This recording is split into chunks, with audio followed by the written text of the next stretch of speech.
everyone, it's me Dr. Anjita Rajan here. അപ്പോൾ periods ഇറഗുലറായി വരുന്നവർക്കും PCOD പ്രശ്നമുള്ളവർക്കും hormone imbalance ഉള്ളവർക്കും പറ്റിയൊരു follow ചെയ്യാൻ പറ്റിയൊരു മെത്തേഡാണ് സീഡ് സൈക്ലിംഗ് മെത്തേഡ്. ഇത് ഞാൻ എക്സ്പ്ലെയിൻ ചെയ്യാം. അതായത് നമ്മുടെ പീരീഡ്സ് ആയത് മുതൽ 1 ദിവസം മുതൽ 14 ദിവസം വരെ നമുക്ക് നീണ്ടു നിൽക്കുന്ന ഈ ഫേസിനെ പറയുന്നതാണ് ഫോളിക്കുലർ ഫേസസ്. 15 ദിവസം മുതൽ 28 ദിവസം വരെ, അതായത് നെക്സ്റ്റ് പീരീഡ് വരെ നീണ്ടു നിൽക്കുന്ന ഈ ഫേസിനെ പറയുന്നതാണ് ലൂട്ടിയൽ ഫേസസ്.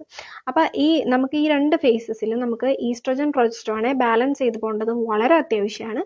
അപ്പോൾ അതിന് വേണ്ടിയിട്ട് 4 സീഡ്സിനെ ഞാൻ പരിചയപ്പെടുത്താം. 4 സീഡ്സ് എന്ന് പറയുന്നത് പീരീഡ്സ് ആയത് 1 ദിവസം മുതൽ 14 ദിവസം വരെ കഴിക്കേണ്ട 2 സീഡ്സ് ആണ്, ഫ്ലാക്സ് സീഡ്സും അതുപോലെ തന്നെ നമുക്ക് പംകിൻ സീഡ്സ് അഥവാ മത്തൻ്റെ കുരു എന്ന് പറയും. ഫ്ലാക്സ് സീഡ് എന്ന് പറയുന്നത് നമ്മുടെ ഈസ്ട്രോജൻ്റെ പ്രൊഡക്ഷനെ ഇംപ്രൂവ് ചെയ്യാനായിട്ട് സഹായിക്കും. പംകിൻ സീഡ് എന്ന് പറയുമ്പോൾ നമുക്ക് ധാരാളം സിങ്ക് അടങ്ങണം, കാരണം നെക്സ്റ്റ് ഫേസിക്ക് വേണ്ട പ്രൊജസ്ട്രോണിൻ്റെ പ്രൊഡക്ഷൻ ഇംപ്രൂവ് ചെയ്യാനായിട്ട് സഹായിക്കും. അതുപോലെ തന്നെ ഫ്ലാക്സ് സീഡ് നമ്മുടെ ഓവുലേഷൻ ഇംപ്രൂവ് ചെയ്യാനായിട്ട് വളരെയധികം സഹായിക്കും. ഇനി നെക്സ്റ്റ് ഫേസ് അതായത് 15 ദിവസം മുതൽ 28 ദിവസം വരെ, അതായത് നെക്സ്റ്റ് പീരീഡ്സ് വരെ നമുക്ക് കഴിക്കേണ്ട സീഡ്സ് ആണ് സൺഫ്ലവർ സീഡ്സും സെസമേ സീഡ്സും. സെസമേ സീഡ്സ് എന്ന് പറയുന്നത് ധാരാളം സിങ്ക് അടങ്ങണം, കാരണം നമ്മുടെ പ്രൊജസ്ട്രോൺ പ്രൊഡക്ഷൻ ഇംപ്രൂവ് ചെയ്യാനായിട്ട് വളരെയധികം സഹായിക്കും.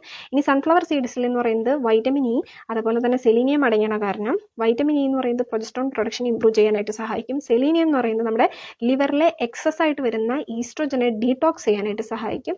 അപ്പോൾ ഈ 4 സീഡ്സും പൊടിച്ച് 4 പാത്രങ്ങളിലാക്കി വെക്കുക. എന്നിട്ട് ഓരോ ടേബിൾ സ്പൂൺ വീതം വെച്ച് നമുക്ക് കഴിക്കാവുന്നതാണ്. അപ്പോൾ നെക്സ്റ്റ് വീഡിയോ വരെ stay tune, stay healthy, by.